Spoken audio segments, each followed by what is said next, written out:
everybody? Happy Saturday to you. I hope you are having an amazing Saturday and an amazing weekend so far.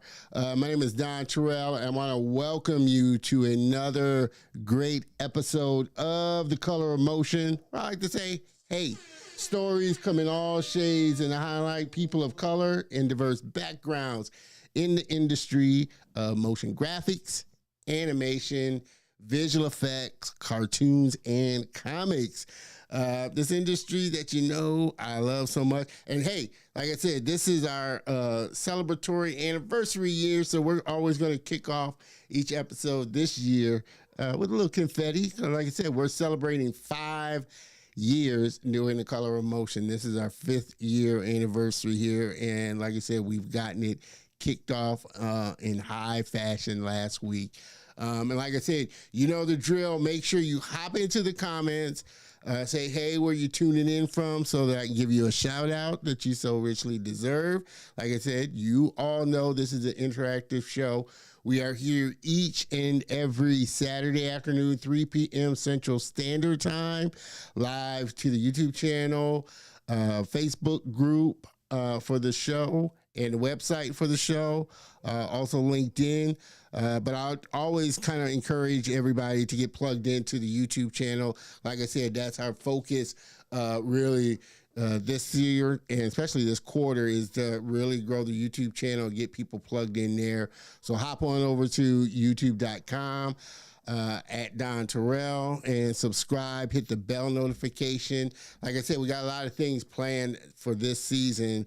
We're going to be doing a lot of gift giveaways, prizes and contests this year. Like I said, we got a new newsletter coming out next month. The audio platform is coming out first quarter. The website will be coming out next month. So like I said, a lot of big changes and everything. And so, like I said, in appreciation for that, we're going to be doing a lot of gift giveaways and fun stuff throughout the year. And so to kick us off, if you subscribe to the YouTube channel during the live broadcast, you will get a gift. So you have to do it during the live broadcast. And like I said, I have widgets set up so that, if somebody subscribes during the show, a widget should pop up. So I tested it and it works. But like I said, in actual practice is where the rubber hits the road. So hopefully we'll have some live subscribers during the show. But like I said, we're going to be doing gift giveaways all throughout the year.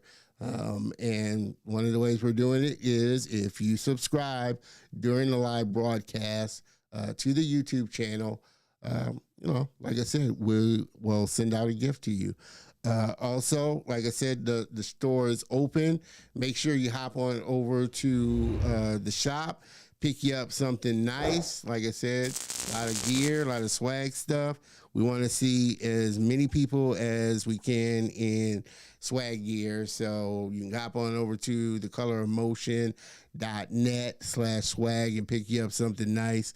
Like I said, we're always putting things into the store as well. Like I said, we're revamping that and adding new things as well to that. So hop on over to, like I said, the store, pick you up something nice, thecolorofmotion.net/swag.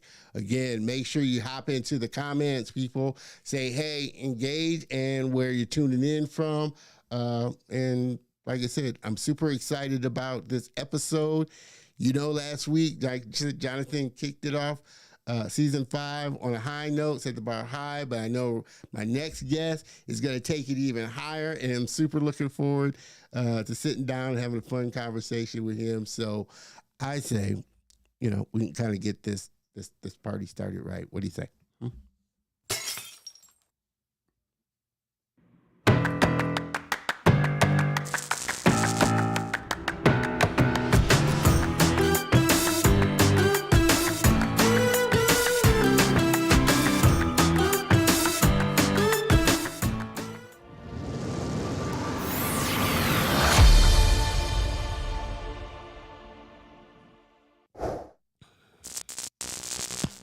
Yes, we are ready to get this party started.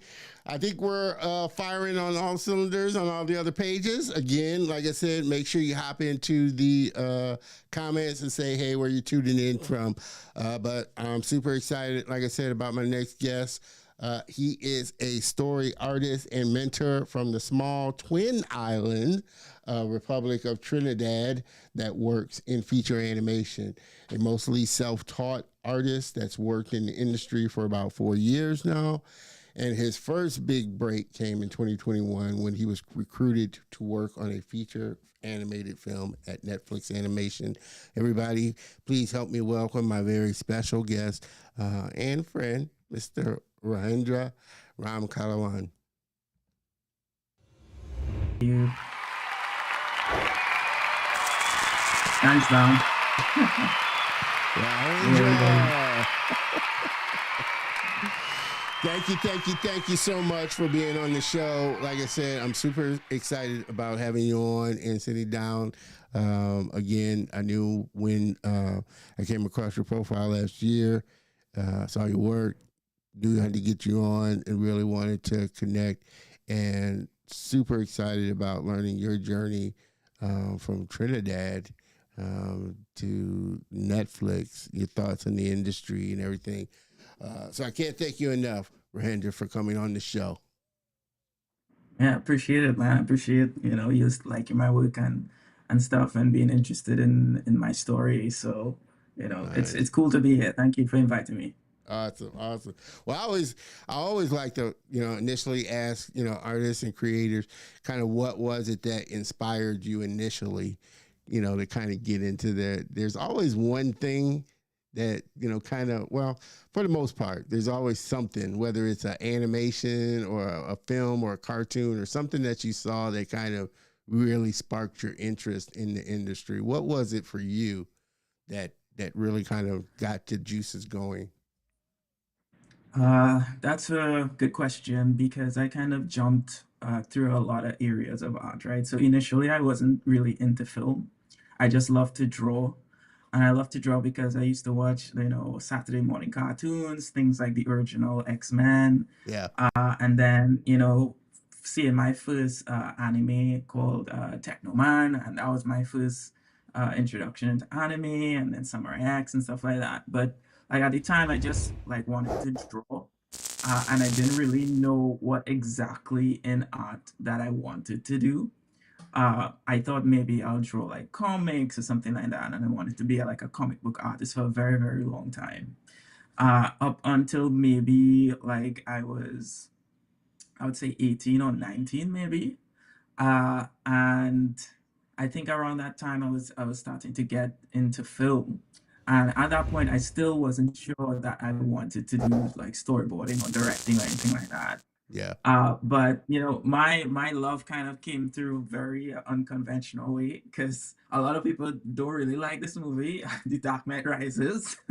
So when I saw, well, they think it's like Nolan's one of his weakest films. Yeah. But there was a moment in that film where, when the police were like marching on the street towards the gangsters, and they just charged towards one another. Yeah. In that Yeah. moment, I was Yeah. like, yeah, I was like, oh, I want to be a director. Like, I want to make people feel the way I felt watching that moment Yeah. happen on screen. Yeah. And I was like, I'm gonna go for that. And so I knew I like to draw. I knew I want to be a director, and somehow I found storyboarding in that way. Yeah. So I kind of jumped around a few places before I kind of found exactly what I wanted to pursue. Yeah. Now, for you, it didn't really matter whether it was live action or animation, or did you prefer live action? Or, I mean, how did you kind of slide into, have you done either? Whether is it live action or is it animation that you kind of really enjoy storyboarding for? Mhm. Well, I fell in love with animation before live action, and then I kind of love both right now. I would love to do both in the future. but I think I have an easier path into the industry through animation and storyboarding. I've boarded for live action and animation, more so in animation. But I love both because my love is mainly in storytelling, and Yeah, animation is just a medium.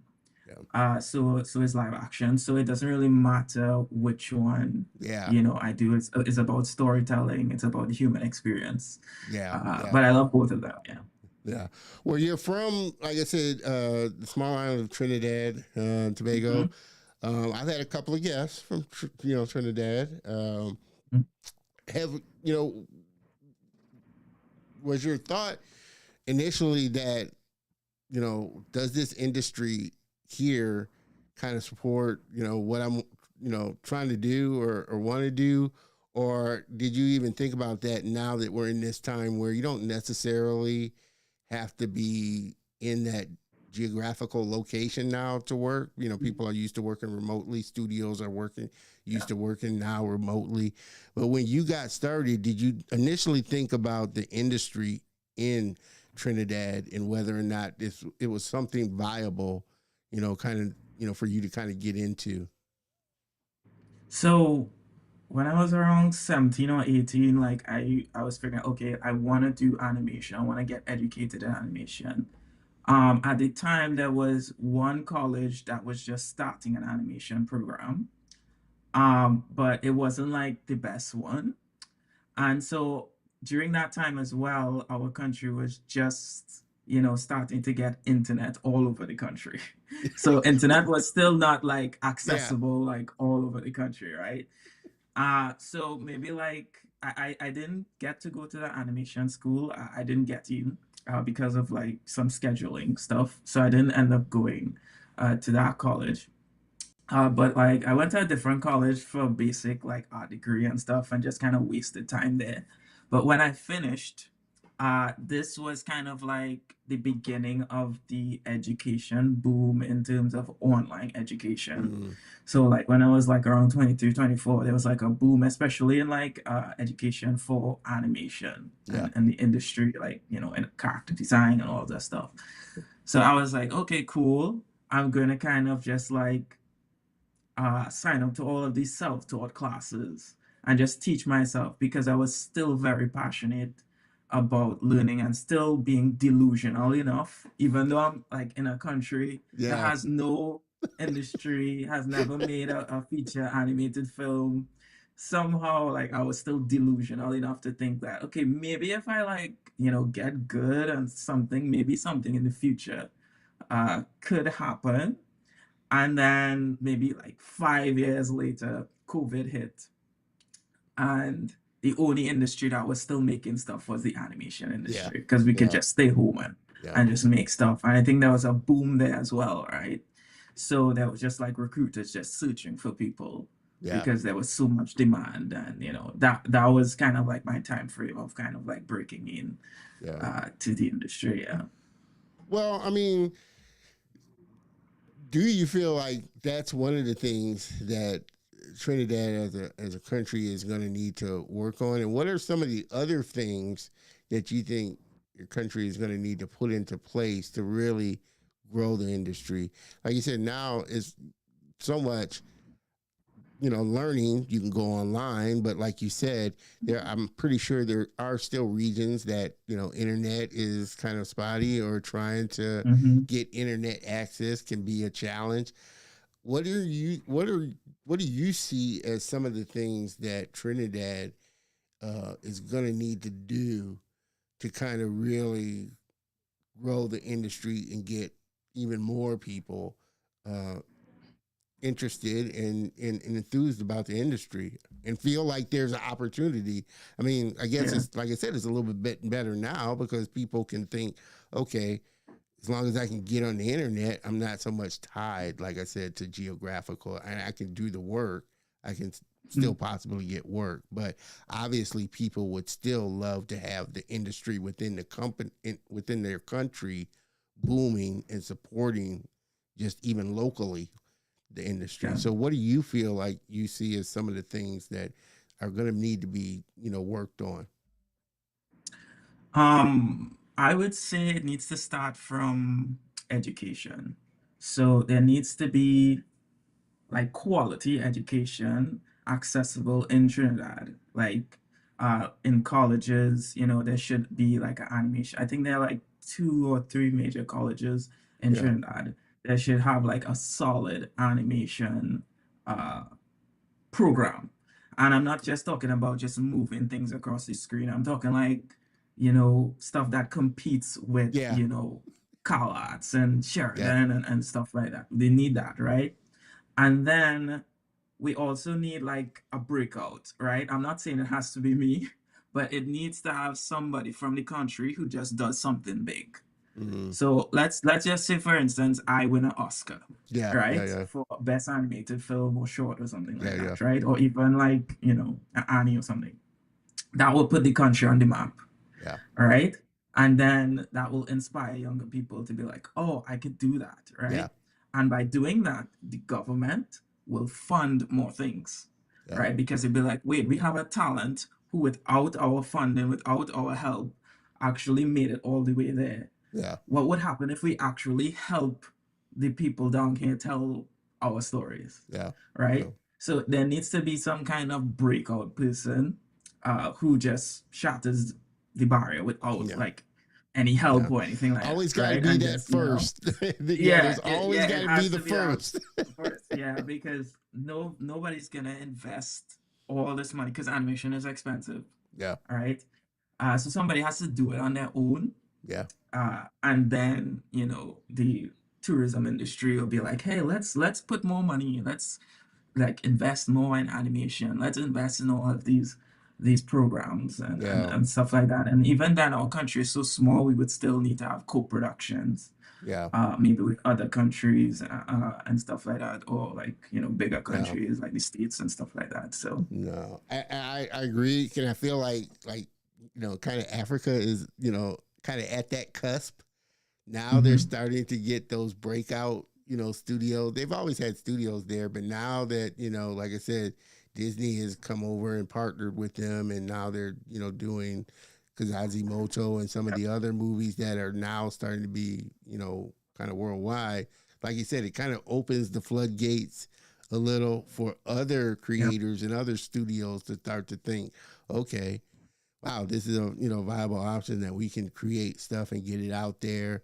Like you said, the government will start to see that they can Yep. start to get behind it and really fund universities, training, school. Yep. You're saying schooling, but obviously the government's going to need to kind of get behind that to even get Exactly. universities and training and teachers of quality, like you said, that Exactly. can teach them to be competitive in what they're doing for sure. Yeah, definitely. Yeah, I totally agree with that. Yeah. Yeah. So Yeah. I might be totally like wrong. Like maybe something drastic might happen and things would change because Trinidad is like so small with like only 1.5 million people, right? Yeah. So the talent pool is very small. Like even with Yeah. Africa, there's like a bigger population, a Yeah. lot of stuff going on in Nigeria and stuff. Yeah. So there's more talent there that actually Yeah. makes it But like you out. said, it's gonna take that one person that just, despite the stuff, the Yeah, challenges they have to go through to create the thing, they still create it. It gets out there, it gets noticed. People yeah, start to see, oh, okay, wow, this is pretty yeah, good, and start to yeah, follow. yeah, And like you said, there's always that one person that kind of that kind of opens up the door and kind of cracks it yeah. open for the rest of the people to come through, even if it's on a small level, for Yeah. sure. How did you?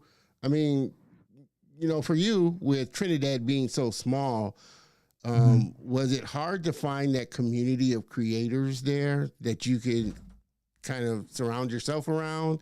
Or, I mean, I know you can do it online, you can meet people in groups and stuff like that, but it's always still good, obviously, having people where you're at in a community where you're at that you can, meet and connect with. Was it hard finding a group of creatives there that were interested in the same thing that you were interested in, and y'all can meet and connect and encourage each other and that type of Mhm. thing? For me, it was hard, like especially like growing up, like when you're like 18, 19 years old and you want to go to college and stuff. There's not much people like that interested in like taking their career to that level. There are a lot of Yeah, casual people, they're like, I love animation, I love anime, I love that stuff, but reality kind of hits people really hard here. Like they yeah, have to get like a regular job, they start their lives and stuff, and yeah. then it kind of like, okay, I can't follow that dream anymore. And then there are very few people who just kind of like stick with it, and they like keep going and they keep going. And again, you have to have like a certain kind of like delusion, Yeah, to kind of keep going, right? And yeah, you also need to be self-aware. It's like, am I good enough to keep going, or am I wasting my time? yeah, yeah. And there's a very thin balance you have to kind of Well, where do maintain. you But get your kind of self delusion from? I mean, what is it that fuels that helps you feel that delusion that even though I'm in a small, country like Mhm. Trinidad, and it's just not like we have a lot of, like I said, Oscar winners, people, Yeah. here type of thing. What is that thing that helps keep your delusion going, that you can keep doing this? There, there are certain people or certain artists that just can't live without doing a certain Yeah, thing, and then there are some people who do it because they like the idea of doing it. yeah, You know, the people who like the idea of doing it tend to give up. The people who can't survive without it, like if they don't do it, like their mental health will just deteriorate. yeah, And I think I'm like one of those people. Like if I don't keep doing it, if I don't keep trying, like my mental health will deteriorate. I can't live a normal life. yeah, So it's a matter of like I don't have a choice. Like I yeah, literally don't have a choice because I would just like fall apart. yeah. And like I So said, I agree. yeah, That's a sign of a true creative. Like I said, a creative has to get their creativity out, or it's going to yeah, drive them crazy not doing it for sure. exactly. So I think it's just, I don't know, maybe I was just born that way. Maybe it's I chose this. I don't know. That's where that delusion comes from. Yeah, yeah, yeah. And everybody just joining in, we just got kicked off with a fun conversation with my friend here, Rajendra Ramkallawan, story artist, formerly with Netflix. What was it? I mean, for you, that's a pretty big thing, Yeah, coming from yeah, Trinidad, getting, scoop, doing some work with Netflix and stuff. What, yeah. obviously, what was your kind of state when that happened, and what did that do for you as a creative? Okay, so that drastically changed my life, right? And actually, like when I posted about it on social media, I actually like the news found out about it, and I did like a bunch of interviews on like the local TV stations. I did some stuff for the newspaper, some interviews for the newspaper, because we're really small, right? So if Yeah, something like that happens, we're like super proud of like any citizen that like makes it that yeah, far, right?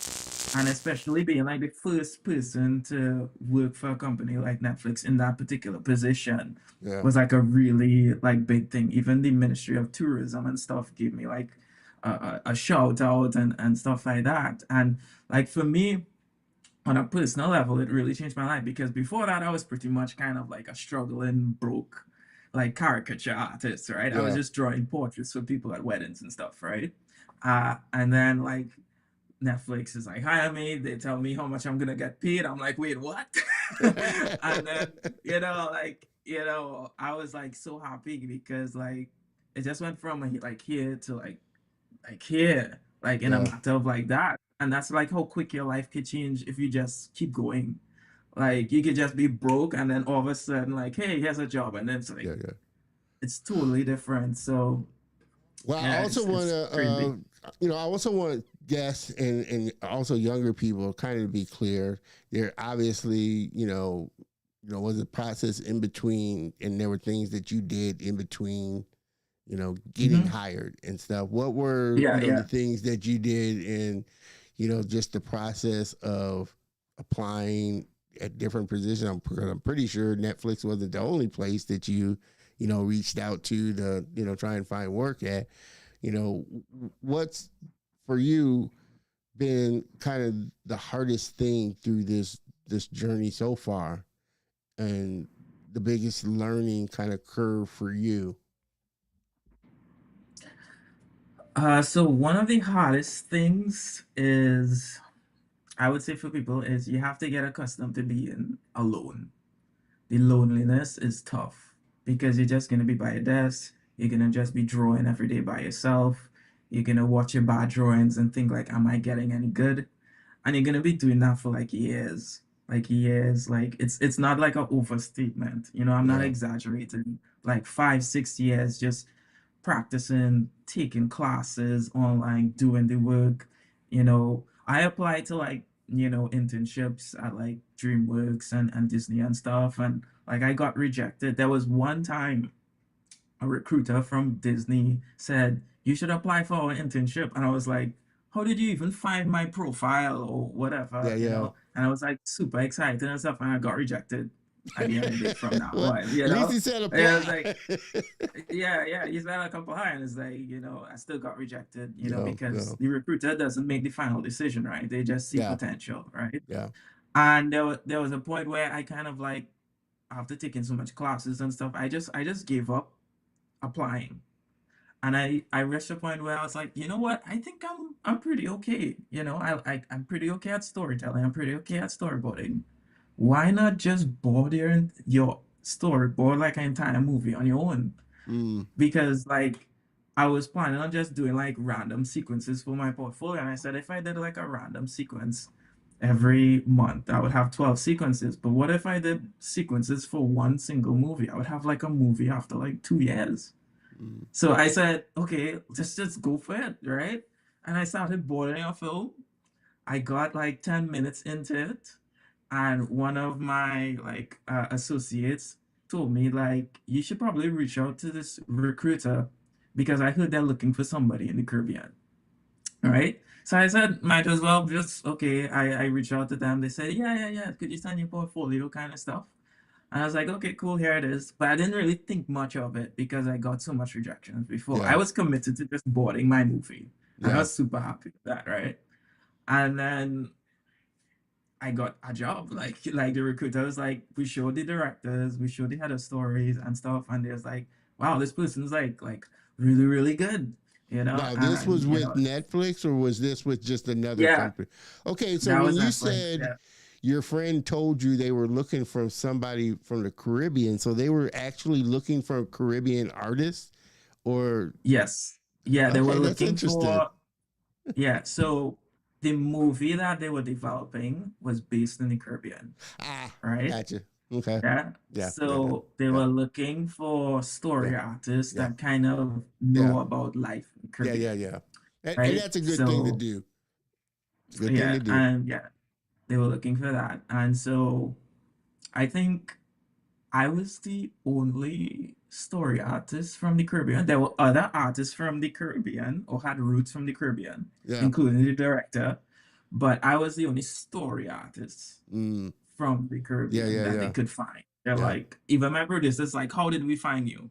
Like it's kind of thing. So, Oh yeah, man, that's amazing. That is yeah, amazing. Well, and see, that's the and that goes back to your point about somebody kind of being a breakout person. You said the director was from the Caribbean yeah, directing, and so it's always that one that's you know.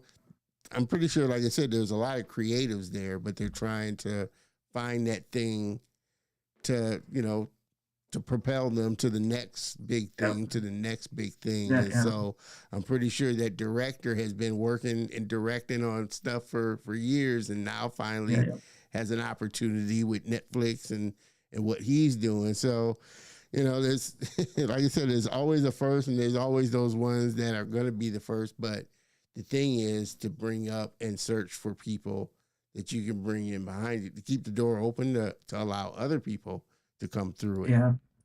Yeah. And well, the thing for me that like I'm very proud of, but I'm not sure if I specifically dictated this, but I didn't have to leave Trinidad because a lot of talent leave, Yeah, like yeah, they go to America, they go to England, like at a very young age, and then they get the education over in England, they get the yeah. education in Canada, America, and then they just eventually just stay, Stay. Yeah, right?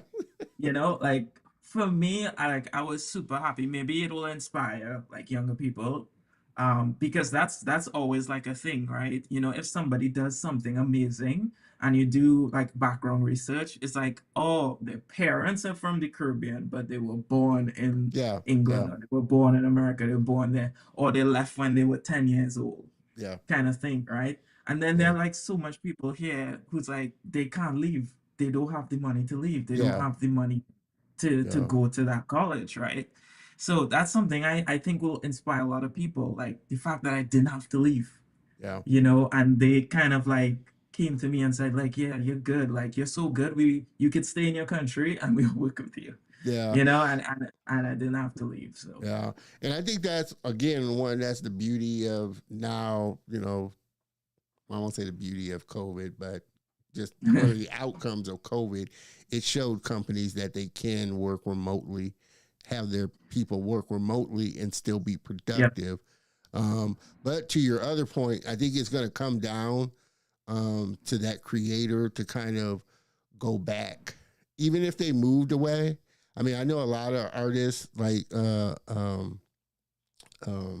Wayne Carnegie comes to mind. He's from Jamaica but lives in Canada. But I know he's Mhm. big on really going back to Jamaica and really showing other creators the things that he's doing. The stories that he's creating are based on Jamaican characters and Jamaican life. Mhm. So he really is about giving, back and bringing up other creative Jamaicans, and exposing them to it. So I think, like I said, it comes down to the creator really giving back and going back and giving that hand up and really talking to other younger kids like they were. That, like I said, Yep. it's possible to do it. But again, it's always good now that, again, like you said, you don't have to move or anything like that.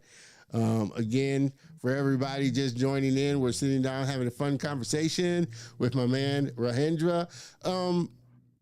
To that point, do you know, uh, think about, I guess, the possibility of going, say, anywhere else, or say coming to the studios here, or coming to get even more education here? Like I said, you can get it online, but have you thought Mhm. about like moving or relocating, or are you're totally happy, like I said, with in Trinidad, and you see there's this path that you could play a big role in growing the industry there?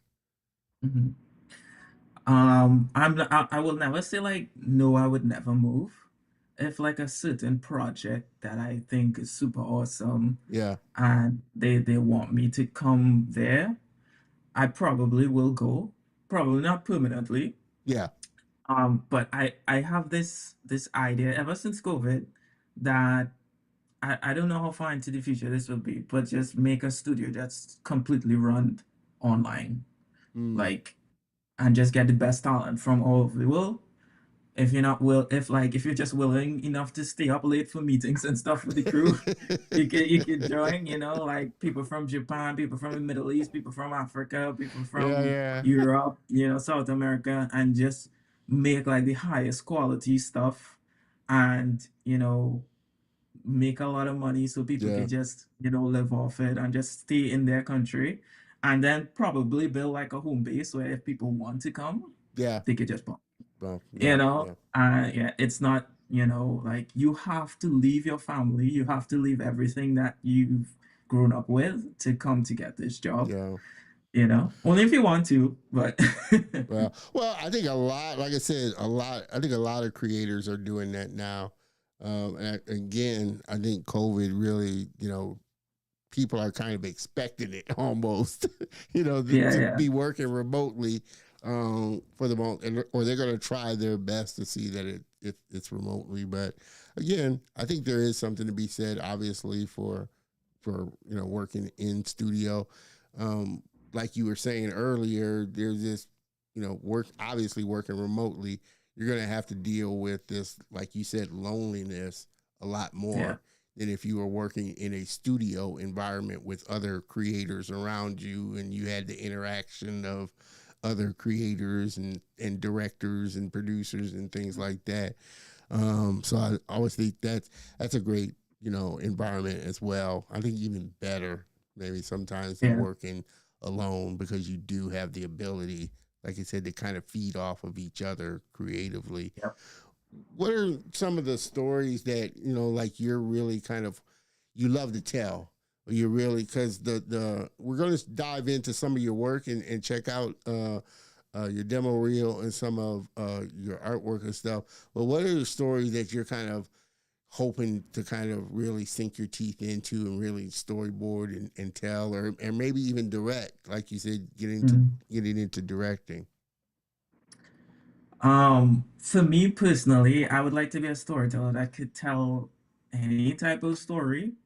But if you look at my work right now, or the movie I'm working on right now, it's more of like an edgy type of Yeah. animated film that it's like if, let's say, if Princess Mononoke, Blue Eye Samurai, and Sword of the Stranger had a baby, that would be like the That would be that it. would be the movie I'm working on right now. But then I like also could just like, even though I do like those edgy type of stories, Yeah. I could do like these really wacky Yeah. comedic type stories as well, because I didn't show you this, but like I did like a comic that was based like on my childhood of growing up in like primary school Yeah. and all the wacky stuff, and it's like super super wacky. Like you would never think the same person who's directing this edgy, Oh man. fighting blood movie kind of stuff would do that same wacky type Well, of you don't like think story. about that, because I know some people, like I said, especially I guess, well, I don't know, maybe actors or even artists, they kind of like that the genre. Some, animators and storytellers, oh, they just like kids animation, or Hmm. kind of the kids story. There's some that like the more adult, type of things, and some that like you and me that kind of like jumping around depending on the story, what Mm. it falls into, type of thing. Do you find you come across more people that like one style more than the other, or they like boarding for one style more than, say, kid style? They like boarding for edgier animations like that, type of thing. Mm. That's a that's an interesting question. I think there's like a good mix of people who like the edgier stuff, and then people who like, the more common animated type of stories that you see like Yeah, on Netflix and stuff. Um, I think the reason, I'm just guessing, I'm not putting words in anyone's mouth, yeah, but yeah, I yeah, think the reason why people stay away from edgy stuff is because the big studios don't really see success yeah, in that. I was super happy that Blue Eye Samurai did so well yeah. because it's adult animation that, did well, right? Yeah, well, I So, mean, yeah. and that's a great point, because, like you said, do you feel like, and I feel like that's where like Netflix shines a little better than, say, Disney, or the more longer established ones, because they are able to kind of try those edgier animations, such as Blue Eye Samurai. Like I said, Yeah. Arcane is an Yeah. amazing one. They've got a lot of varied style of Yeah. animations. Do you think it's going to come down to those type of studios, those smaller studios that are able to be a little more nimble about the stories that they tell, as opposed to, you can only expect this from style of story for Disney, you can only expect this style of story from Pixar, kind of those silo Yeah. things, or those ones that are really small, but they're okay with trying those edgier stories that are a little like less known or not less popular, you would think. Yeah, I think you would find that more from those like Netflix and Amazon. They would, you know, take the risk on doing something like that because they don't really have a solid brand in animation. Whereas Disney, like their brand is like the Yeah, adventure with the hero and the princess and stuff. They have a brand. Pixar, they have a brand. They yeah, can't venture from that brand because parents would be like expecting a certain thing. yeah, Parents don't expect certain things from Netflix. They don't expect certain things from Amazon.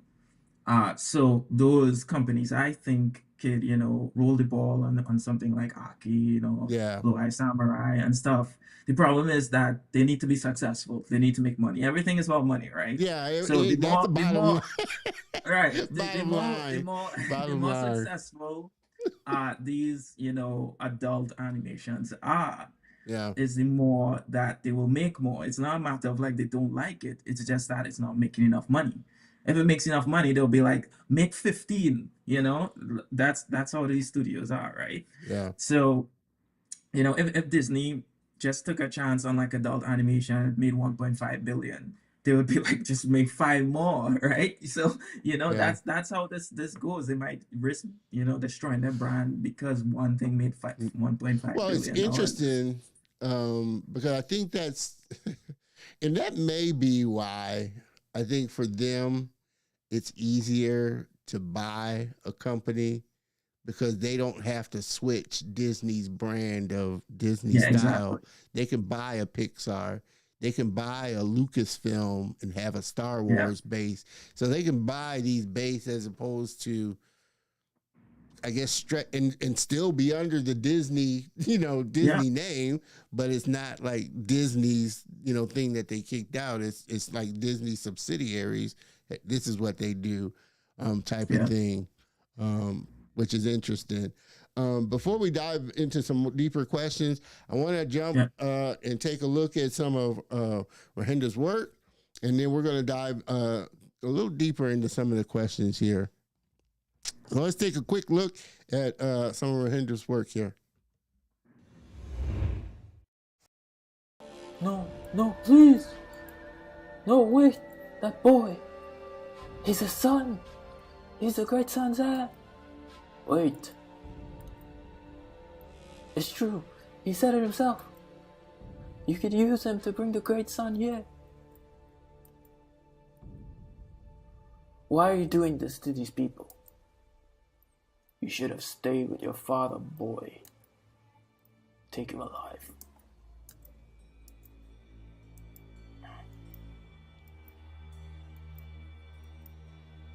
Yeah.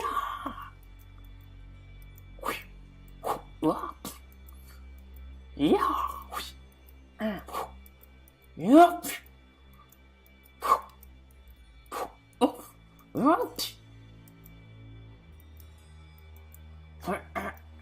Yeah. So that is basically like a pitch. So usually when you board like a scene at like Netflix or something, you Yeah. have pitch sessions where you pitch to the director, like, and to the editors, so they can Mm-hmm. actually see the scene before they edit it.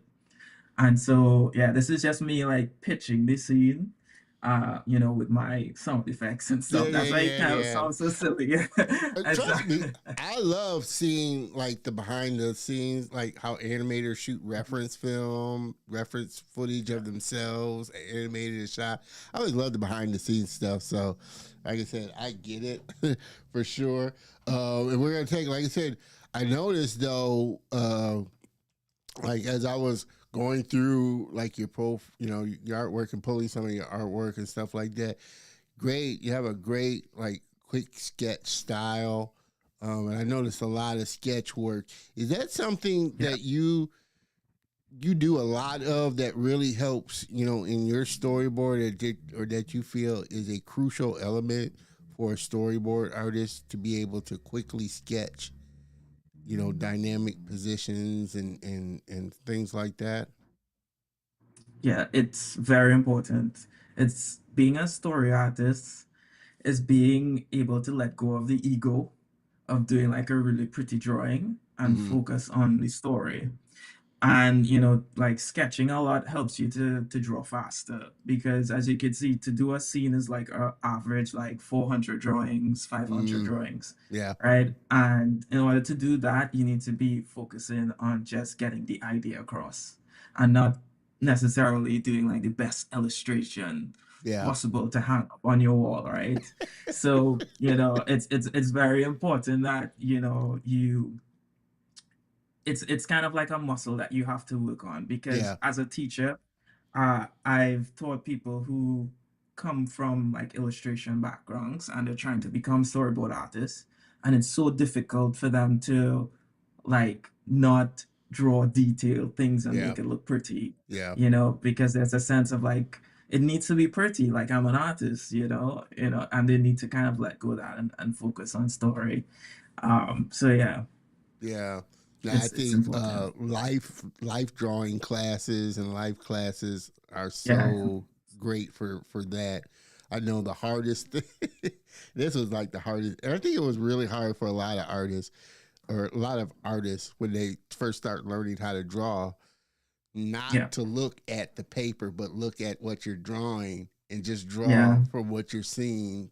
And it looks like a mess, but you're getting the drawing and getting, like you said, your hands used to quickly getting the shapes of what you're drawing. That was Yeah. a hard thing for me, not to look at the paper while I was drawing, just like a life model or something Yeah. like that. For sure. So definitely practicing sketching helps you. What are some of the other qualities that were really hard, or what were some of the things that were hard for you first?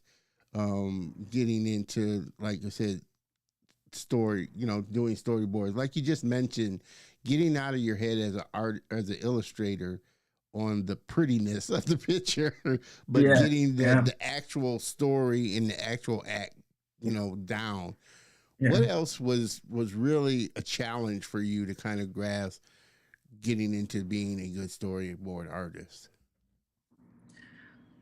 I'll go back even a little bit before that challenge. I would say, as an artist, one of the hardest things is deciding what kind of artist you want to be in Yeah. the animation industry, because Mm, a lot of people know, like, I want to make animation, right? yeah. And then when you go to school or you find the education, there's like character designer, there's 2D animator, there's layout, there's this, there's that. And then Yeah. you're like, okay, I'm gonna learn all of them, right? And then, you know, and then you're like, wait, in reality, I could only do one, because the studio will only hire you to do one job, right? Yeah. And then you have to decide, okay, which one do I choose, right? Now, for me, the reason why I chose being a story artist is, to be honest, I don't love the process of illustration as much as I love the process of telling a story. Yeah. Yeah. Like, I've done it. I've like drawn something, done nice line work, make it look clean, color it and stuff. But what I realize is I don't like the process, but I like the result. I like posting it and hearing people's thoughts, but I don't actually enjoy creating Yeah. it Yeah. you know but with story and storyboarding, I actually love the process. I love sketching. I love sketch and telling a story, and even if nobody sees it, I would be so happy that I created this thing. Yeah. And that's Yeah. what I realized. Like, you ever see that meme with the guy walking with the girl and then he looks back and he's looking at another girl, Yeah. right? That's me with drawing and then looking at story and realizing I'm with the wrong girl, you know? I said, why am I'm I like, with this one and I need to be with this? that's Now yeah, that's kind of that's an like analogy, people. yeah. Oh man. Oh my God. Well, what would you, I mean, for you, what's kind of the best piece of advice that somebody's given you? And it doesn't necessarily have to be kind of art related or anything like that, but what's been the best piece of advice that's really stuck with you, that's helped you, that you've kind of found yourself going back to again and again, or in times of of challenge, that's really kind of helped get you through? That's that's a really tough question. the best advice. Like I will always remember like one of my like university or college teachers, because he would always encourage us to like Mm-hmm. read a lot, you know. And because I took that advice, I just started reading like a whole bunch of books about like different animators and the process and stuff like that. And like if I didn't take that advice and be like a student, Yeah. like for the rest of my life, like and having that mindset of like after college, your learning doesn't stop. You have to like just continue to learn like for the rest of your life. It Yeah. never stops, Yeah. you know? And I think that's like the best, and especially in an industry like this where it's constantly changing and moving, you're not gonna have a secure job. Yeah. You need to have that mindset of like being a student for the rest of your life. For all I know, story artists will disappear in Yeah. like five Yeah. years, Yeah. and I have to learn like something new. And Yeah. if you have the mindset of like constantly learning, it might be a little easier to adapt, Yeah. and I'm probably gonna get like a little hate for saying that story artists will disappear. But like, it's just like, just continue being a student, Yeah. basically, is the advice I would say. Yeah. Yeah. Well, you guys know how I like to do it on great advice. When my guests drop nuggets and bombs, I have to show that they drop bombs. Having said all of that, obviously, we're in this time now of AI, and AI is coming in, and it's just coming in like a storm through everything. Um, what's kind of your view on AI, and do you see it impactful, and having an impact on what you do as a story artist and stuff? Obviously, we're seeing it touch a lot of different things, especially generative AI. Being able to create now, like I said, there is AI out there that somebody could just say, "Hey, give me some storyboards, rough storyboards of this, and that Yeah. type of thing." So, what's your thoughts in view of this AI season that we're in? Uh, that's a really tough question. Like I've I was just like I took my own advice. I was a student and I said, you know what, let me try this AI stuff. So I kind of logged in one of those and I tried it. And the thing about AI, for me personally as an artist, it's so unfulfilling. Like just typing in stuff and just like it just spits out stuff, and like I can't see myself like just typing and stuff. And I guess there's a newer generation of Yeah, people that be yeah, like, oh, this is cool, I could just type in stuff. yeah, I think maybe the best outcome, and I think for people who don't like AI, one of the reasons is that it scraps people's work, right? yeah, So to create the AI, I think maybe if there were honest AI companies, they would find a way to pay the artists. yeah, Like how Spotify kind of like pays like yeah, one yeah, cent every time a song plays. yeah, Every time an AI uses your data, you should somehow get yeah, some money, yeah. right? That would be nice in a perfect world. It probably isn't gonna happen. But Mm, I think no matter how good AI gets, they're gonna be like delusional people like me who are just gonna just make films with human beings. And maybe there's gonna be a world where there are AI films against human films, yeah. right? They already And tried to do that. I mean, yeah, obviously, I hadn't seen it, but I heard it's pretty bad. yeah, Coca-Cola did their Christmas ad. It was all AI. They got yeah, that. Yeah, they really got flack from that because it was terrible. From what I hear, I yeah, didn't see it, but yeah, yeah. So at the end of the day, it all comes down to money. If the humans can make better movies than AI, we'll be fine. yeah, If we trip up and we start making garbage and AI is just making better stuff than us, like maybe we deserve to lose. Like, it's fair game. Like, we should just be making better stuff than AI. Yeah, Like, flat out. Like, we are living the human experience. We yeah. should be able to tell stories And I think we will. better. That's, Like, and and yeah, I think we will. I I don't think think, we like I will. said, as much as I love AI, and I'm kind of, I'm like I said, I'm not against AI, and I'm not like totally for AI. I think AI, and I've said it before, it's a tool like any other tool, like a software computer.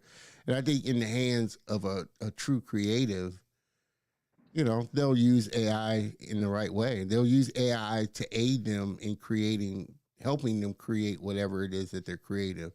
Now, what you said about you find it not fulfilling, obviously, it's those ones that just aren't artistically creative like you that can sit down and draw, a storyboard or craft out a story. That's where AI, is beneficial for those. And that's what it's meant for those people that can't sit down and write out a script. Unfortunately, though, my thing is, it's not going to teach you the fundamentals of what you're doing. It's not going to teach you the fundamentals of storytelling. You can tell it to craft out a story, but if you don't know what makes a good story, it's not going to craft it out.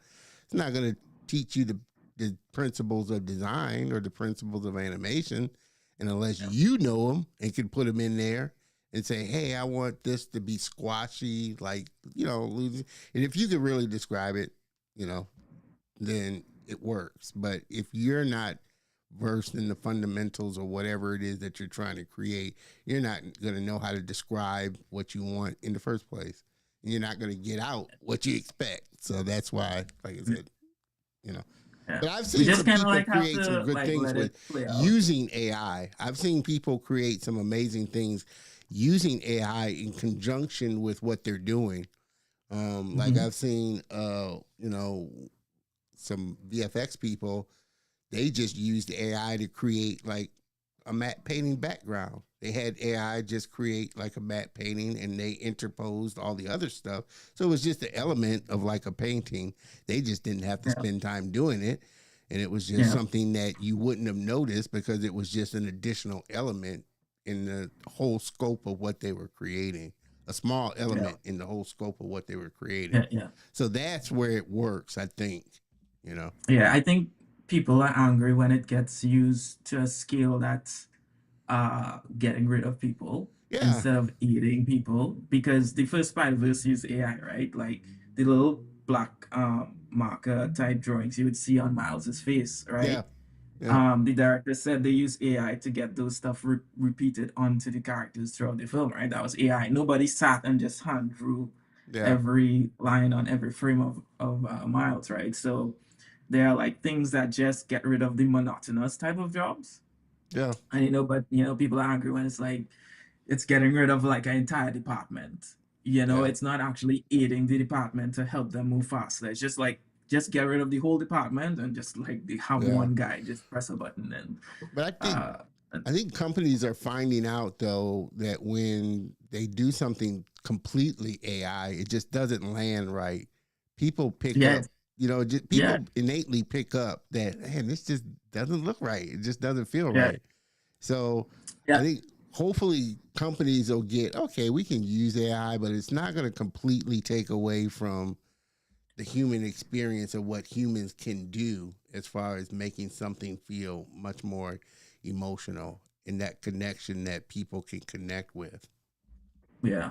The scary thing is that AI just came out, so we don't really know the full potential. I think that's what makes people scared. Like inherently, we know this thing is just getting better, like every second, every minute, right? Because like I think it was last year there was like a thing with AI of Will Smith eating noodles and it just looked horrible. And then this year it's looking better, and that was like only a year apart. So it's like very scary to see how fast. I think generative AI is making leaps and bounds. Obviously, and trust me, I'm like I said, I'm a proponent of it if it works and if it works in your pipeline. Because trust me, I've used generative AI in Photoshop to extend the background. It's amazing. Yeah. And it works. It Yeah, works yeah. amazing. And it gives, like I said, it's not the final piece. Obviously, I'm not using generative AI to create the whole piece, but it's just a Yeah. little bit of something that I'm working on. Or to remove something, it works. Like I said, generative AI and those AI tools are great time-saving tools for the creative. Trust me, I would Yeah. much rather. I don't think you would come across any rotoscope artist that wouldn't, that doesn't say, "Hey, I want AI or an AI tool to automatically at least get the majority of the rotoscoping done. Yeah. Majority of the heavy lifting done." That's what AI is for. It takes those heavy lifting tasks and those tedious tasks off your Yeah. The plate tedious stuff, man. that you can, so you can concentrate on the more creative process, for sure. Mr. DeMille, appreciate you there, brother, for stopping by. Happy Saturday to you. Loving the new look. I appreciate that. Like I said, this is a new season, a new time, and we got a lot of big things, like I said, planned for the show. So, again, can't thank you enough, DeMille, for always stopping by and supporting the show. Again, everybody just jumping in. We've been having a fun conversation with my man Rajendra, storyboard artist that's worked on some amazing projects, worked with Netflix animation. Um, what are some of the things? What are some of the other things that you're telling potential storyboard artists that they should work on or kind of get familiar with if they really want to be a good storyboard artist? What are some of the other things? And Uh, what tools would you recommend kind of do? I mean, I know you can, do the traditional drawing, but what tools do you use to bring your storyboards to life? so the first part of the question, I would say upcoming story artists need to focus more on story. It's kind of weird to say that, but a lot of people focus on the boarding aspect of storyboarding, but they don't focus on how to write and tell a good story. The structure of a story, what makes a character compelling, what makes a plot compelling, how do you get both of these things to intertwine to make like a really good story? Study the different types of stories, how we tell stories as Yeah, human beings, right? And different structures and stuff like that. I'd say have like study that as much as you're studying like human anatomy and drawing the human anatomy, yeah, because there's a reason why the word story comes before boarding and storyboarding. It's not, boarding story, it's storyboarding, right? So study story like a lot. There's so much in there like for you to learn. Uh, and there's a reason why a lot of storyboard artists transition into become directors because they yeah, understand story. yeah, All right. For the second part of the question, I would say in terms of creating storyboard, they're the typical programs that you use, right? So for in feature animation, we typically use Photoshop, but there are mm, a lot of people who are using Storyboard Pro more and more and more. So I could see Storyboard Pro taking over the title of like most used software program in yeah, feature as well. So Storyboard Pro, Photoshop, yeah, some of like, my students and associates are always saying Blender, learn Blender, Raj, learn Blender, because it's like, a free software that is, has 2D, 3D, everything yeah, in it, kind of thing. But for now, I would say to get a job, most of the jobs would be like Storyboard Pro or Photoshop. You need to yeah, have like understanding and probably Blender. I think they use Blender in Lucasfilm, uh, yeah. for their 3D shows and stuff. But yeah, those three would be the ones. I personally create with Photoshop Photoshop, yeah. because I started like doing illustrations in there, and then I found a way to actually storyboard in there, and you could do a little bit of animation in there. I wouldn't recommend Photoshop No, I wouldn't animation, recommend but it either, but you can. yeah, so Oh it's man. like what's he saying? You could do like it's good at doing a whole bunch of stuff, but it's a master of none, you know? Yeah, yeah. So I really don't, like I said, I never really got into using Photoshop as a drawing kind of. I always use it for photos and just manipulating images. Most times, if I wanted to jump into, do actual drawing on digitally, I would go into like Sketchbook or some kind of drawing Mhm. app as opposed to Photoshop. You can draw, and trust me, I know a lot of super talented artists that are doing using Yeah. Photoshop, and you can get some amazing brushes. I think Krita is a great. I use Krita. And I'll give you the reason for that, right? The reason why studios and a lot of story artists use Photoshop is because it gels well with the production pipeline Yeah, software that's what I in said. terms of Yeah, like the files. Yeah, you know, it's literally because it works so well with that pipeline, yeah, and they've been using it so long that uh, you yeah, know, I think there's still a few glitches with Storyboard Pro in terms of like the pipeline that needs to be smoothed out. yeah, And I think one of my previous production managers was kind of complaining how the yeah. Storyboard profiles are kind of messing up with the Yeah, they production were. pipeline. I know a Yeah. lot of people, and they were a sponsor a couple of years ago. Toon Boom, who does Mhm. who does storyboard Yeah. harmony. They're, like I said, they're industry standard software. So Yeah. if you are trying to get into a studio,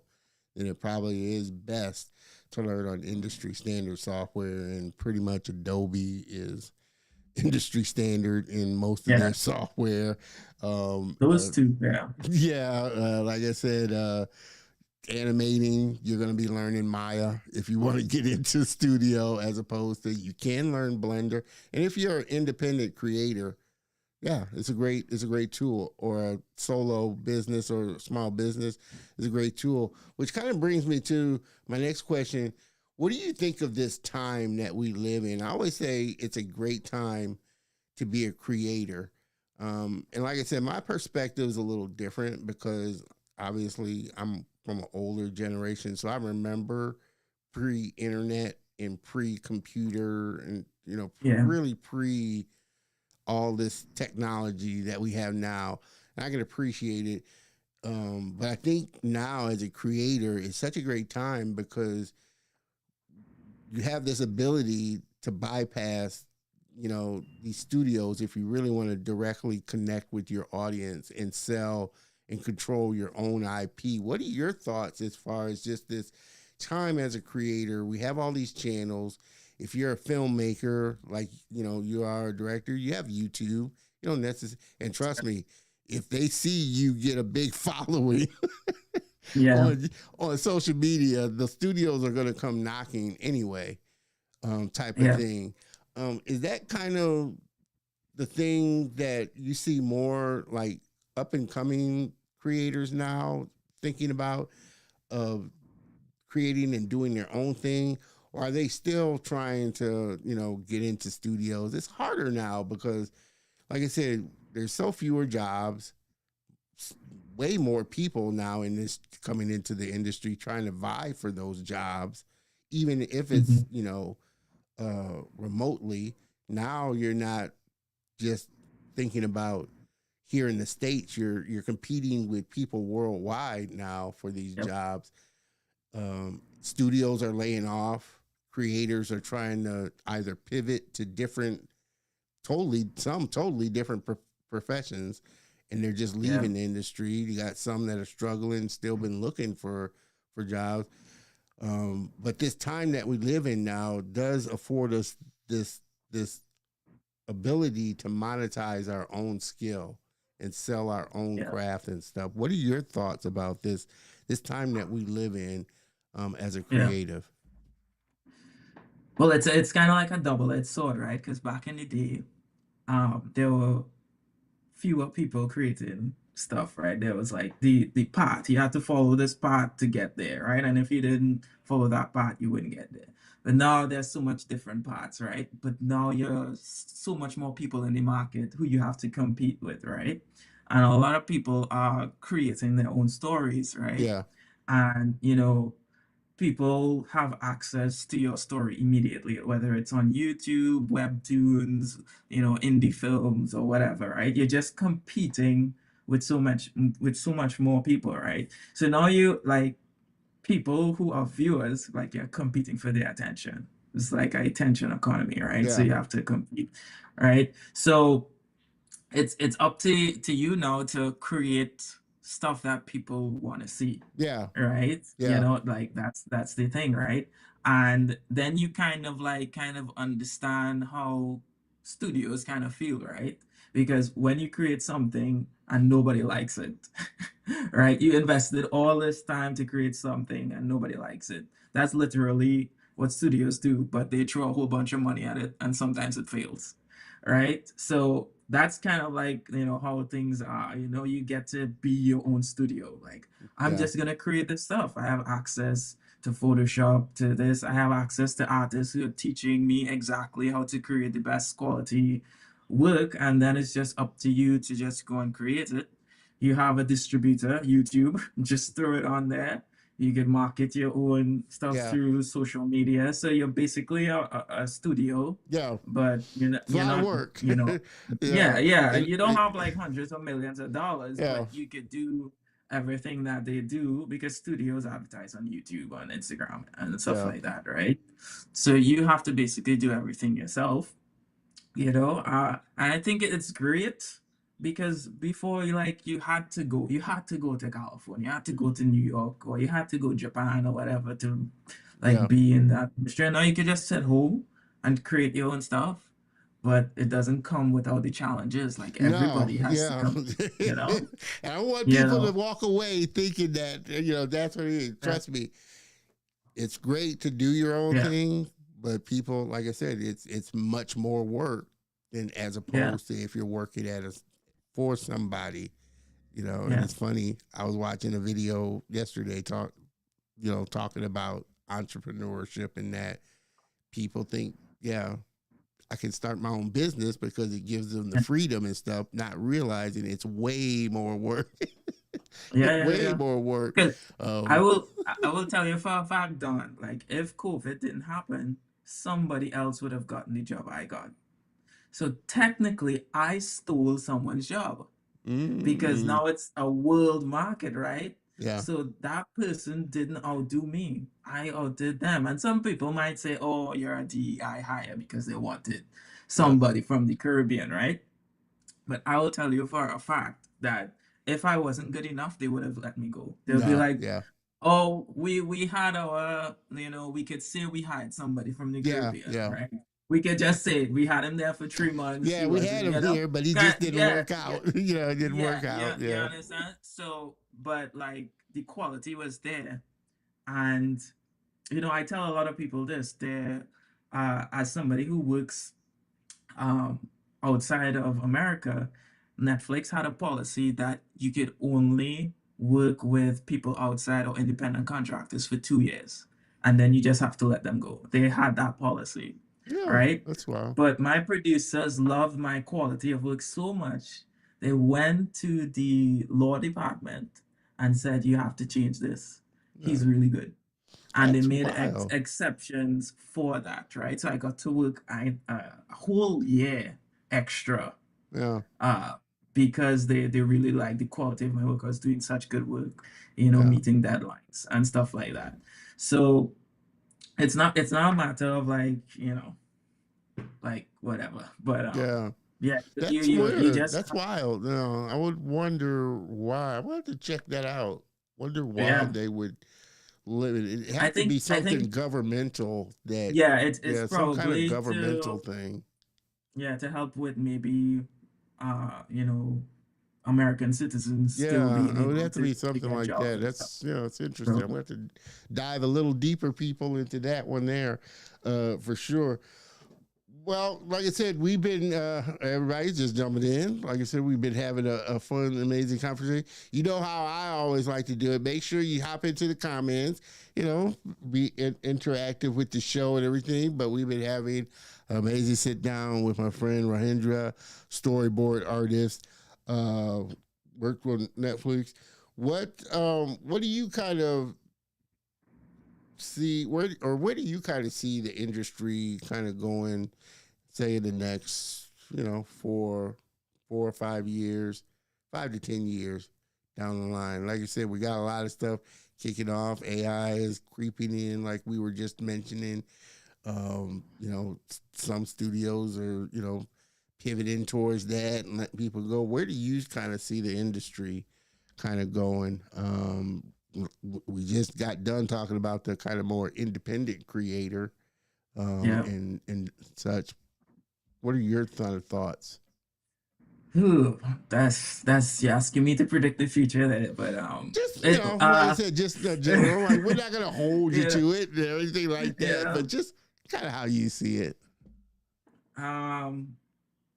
Okay, this is what probably will happen, but I don't know, not necessarily what I would like to see, but probably what will happen. You might see like departments completely disappearing in certain productions, Yeah, It might be, normally it might have 8 story artists on a team, it might have 3 or 4 yeah, kind of stuff happening. You might have 15 animators, now you might only have like 5 kind of thing happening because of AI. I don't know if that's really what's gonna happen, but I'm already seeing a lot of people, like including myself, just saying, screw it, I'm just gonna make a movie. I'm gonna self-fund it, I'm gonna work yeah, with people, and I'm gonna make like movies, right? And you're probably gonna see more edgy stuff, like stuff that I'm making. yeah, Because studios try to make stuff that makes money, like the Minions and this and that. We want to entertain children, right? But everybody who's making those movies don't really like telling those stories.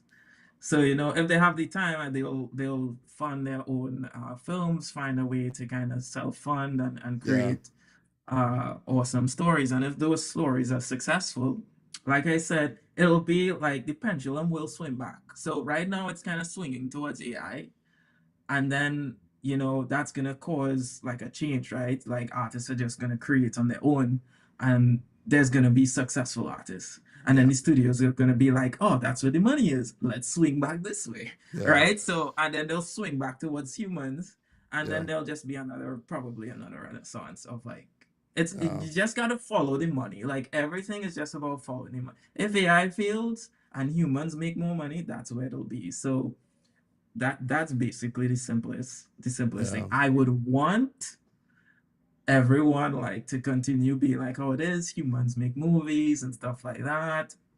But the problem is we need to make good movies. Like humans, we need to make good movies, because if we don't make good movies and the studios are losing money, they're gonna be like, these humans are not making good movies. Let's see what AI could do yeah, for less money. All right. So we need to make good movies. So there's gonna be a time where it's gonna be AI versus humans in yeah, terms of movies. And we need to make good movies because the audience, let me tell you something, as much as artists might be idealistic, the people who sit down in the cinema, the majority of them do not care who worked on this. They don't care that an artist sit down and sculpted Optimus's Prime parts and yeah, yeah, and yeah, and, and stuff in Blender and stuff like that. They just want to be entertained, right? They don't care that humans made it. A small majority of people might care if humans made it, but once they're entertained, they're happy. Like if AI creates like the next Game of Thrones, and it's AI and it's looking just like the first House of Dragon or first Game of Thrones, yeah, people won't care, right? So it's up to us to tell better stories so that studios will believe in human beings again, because all they yeah, care about is money. They don't care about anything else. It's about the bottom line. It's yeah, about shareholders. It's about that's what it's about, yeah, right? yeah, So we just need to make stories that people care about, people pay to go and see, and people want to keep watching. yeah, And then when the audience realize, hey, this movie was good and it was made by humans, and this movie was bad and it was made by AI, I'm gonna pay to see the human movie. yeah, So hopefully, we could make movies that people actually yeah, want to see. yeah, That's my prediction, I guess. yeah. Well, and I think that's, like I said, it's a great prediction. I feel like, the internet in this time is great for that because it does allow creators to create, which is the only way they are going to get better. Most directors, most storytellers, the first thing that they work on sucks. So they have to continue, they have to be, they have to continue to do it to get better at their craft and better at storytelling. And I think obviously a creator that has the ability to just post their stuff online, a studio's not going to continually give somebody a chance to hone their craft. They're going to want to see that you can, or feel that you can tell your craft. But even those people, heck, Christopher Nolan went through his period of the first movies that he directed. Nobody probably even saw or were crap movies. And it's just, okay, he continued until the point where he got noticed. And now you just have the ability to post and tell your stories online. And again, like I said, I think, if it's something that resonates with people, edgy, whatever style it is, edgy, slapstick, whatever it is, if it resonates and finds its audience, trust me, the studios will come knocking on your door, because they're now realizing that people aren't going to the theaters like they're going to. People are consuming movies in a much different way than when they were now. They're going to YouTube, where most people are watching movies off of YouTube, or Tubi, or all these other platforms that are giving people these other types of movies that they want to see, not these cookie cutter type of things. So they realize that the viewing audience's way of consuming content is changing now. We're not sitting in front of TVs anymore. We're not going into movie theaters as much anymore. A lot of people have home movie theaters now. They can just stream in what they want. They got Apple glasses. They got, VR glass. They got different ways. We got different ways now. So I think that's why I say it's like a candy store for creators now, because we do have all these different avenues that we can go down. Like you said, you have to figure out and pick which avenue you want to go down. And you have to go down all in, because it's a lot of work. But now you have the ability to, I don't necessarily need to, I'm an animator and a storyteller. I know Disney's not going to run the style of animations I like creating. So I can post them on my YouTube channel and build a bigger following than I might get with Disney. Trust me, the Beast did that. Mr. Beast did that. Yeah. With his content, he created a much bigger following than had he probably went to a network studio to do it. So I think now, like I said, we're in a different time now. And I think the tools are better, more affordable. Like I said, and most of the people, and even most of the friends that I've had on the show that are working at these studios, pretty much most of them are working on their own projects anyway. Yeah. Their own stories anyway, because they know or have an idea that the studio that they're working for is probably not, especially if it's a different kind of content. Yeah. Now if it falls within the content of what they're creating already for the job, like I said, Pixar does a pitch within the animators there, but they're creating stuff in this Pixar style. Trust me, if their style was more edgier or 2D or whatnot, Pixar wouldn't pick it up, or they wouldn't think about pitching it to them. They just go somewhere else or post it on their own channel. And like I said, most of them are working on their own little shorts. Now, like I said, you got not only the ability to post it, but you got the ability to fund it. You got Kickstarter. You got all these programs now that you can get people to buy into. Again, it's a lot of work. Yeah. But you have that opportunity to make whatever idea you want as big as you want, because, like I said, now you got Kickstarter, you got, we GoFundMe, and just, get people on board your idea. Yeah. Yeah, I agree. Yeah. So I think it's all about just being adaptable. And the thing is, a lot of people, when you get comfortable and then things change, it's like, oh gosh, I wish I could just go to my job for the next 30, 40 years and then retire and stuff like that. And, the world is always changing so much. And, I think we should just tell people to be prepared for a world that will always change and you could never be comfortable anymore. There's no cushy 40-year job waiting for No, you, no. like, anymore. So if this is something that you're chasing, maybe you should go into a career that will be comfortable and always there. But not even in the art industry alone, like Yeah, AI is affecting it's like not the art literally industry. like everything, Yeah, right? Like yeah, even like hard labor, like they're 3D printing houses. yeah. Like construction men might be out of job, like you never know. Like everything is gonna be affected. So you just have to be like ready to adapt to whatever Yeah. you have to do. No, So no, I agree. I agree. Everybody, we are rolling up on an hour and a half here. We've been in this thing here. So, what do you say we kind of bring this plane in for a landing? Like I said, it's been a super fun episode, and I always leave myself the opportunity to have the guests come back on. So we didn't get into everything, so that gives Rajendra an opportunity to come back and share again. And like I said, everybody that comes on is part of the Color of Motion family and is always welcome back home. That's just the way it goes. But for everybody, I hope everybody kind of enjoyed this episode and got something out of it. Like I said, if you are just jumping in, do make sure that you go back and check out this episode. Also, make sure that you connect with Rajendra on all his platforms here. You can find him. He does have some Skillshare. You can find him on Skillshare. Check out his portfolio. Also on Instagram and YouTube. Connect with him on LinkedIn, where I connected with him at.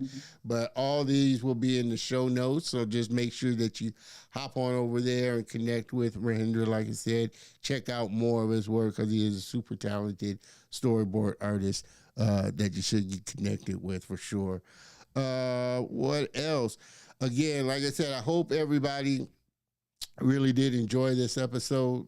Rajendra knocked it out the park. And like I said, got this episode or this season kicked off and continued to be kicked off in a great fashion. So next week's guest is, like I said, just gonna have to keep up the mantle there for sure. But I do want to thank you, Rajendra, for again coming by, just sharing your story. One, being a part of the Color of Motion family for sure, but you're always stopping by and coming by and telling your story. We can't thank you enough for being a part of the family. Can't thank you enough for connecting with me in the first place, for sure. no problem, Don. Thanks for having me. I enjoyed the conversation. We definitely didn't get into everything, but maybe No, for next sure. time. Which, like I said, it leaves it open for you to come back. JoJo, isn't he the storyboard artist who only got selected due to demographic needs of the project? Well, I won't say only because, like you said, even he'd have to be good because Netflix isn't going to keep. I don't care where you're from. I don't care where you get. They're going to want to know you can do the job.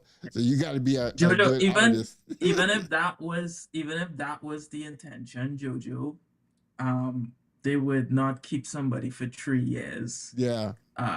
They would probably keep me for like a month, 2 months.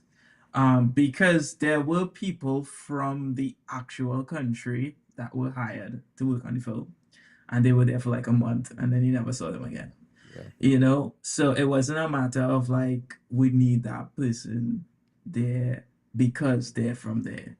You know, the total amount of money they just spent on me alone, I won't say here, is not money they would spend just to say, we got somebody from there, Yeah.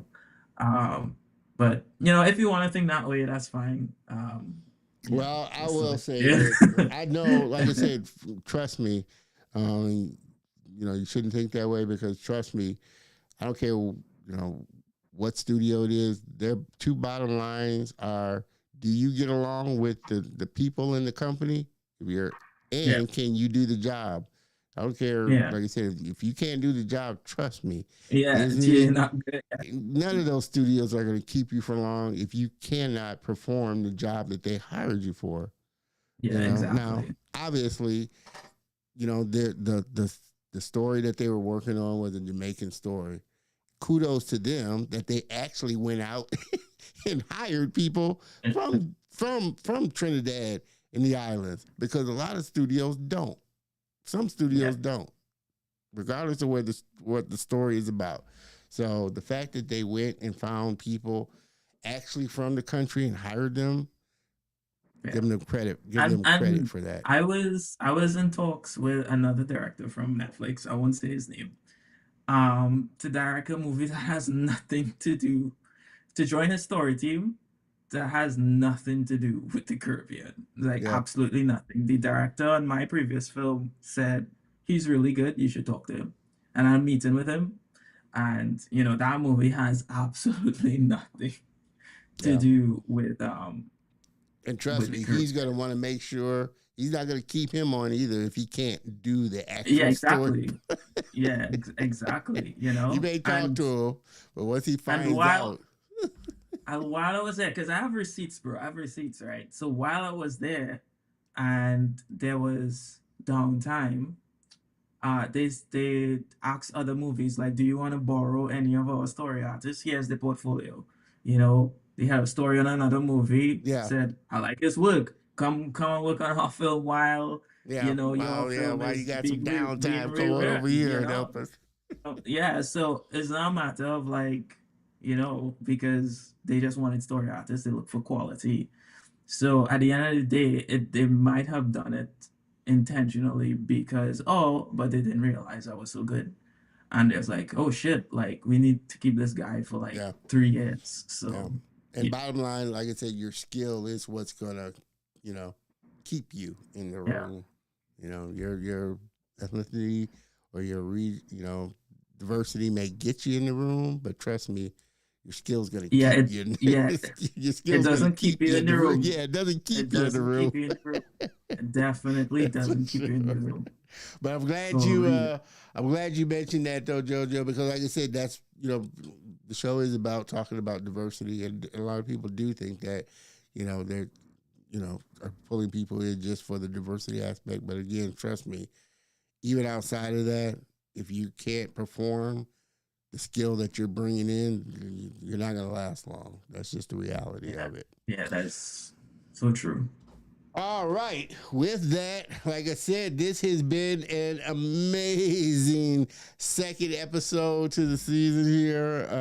And like I said, the ball is just going. Rajendra, thank you. If you could hang out in the green room for a second while I close out the show so I can talk to you afterward, I appreciate that. But everybody, again, help me thank my very special friend and guest for stopping by, Mr. Rajendra Ramkallawan. Thank you. Hang out for a second, Rajendra.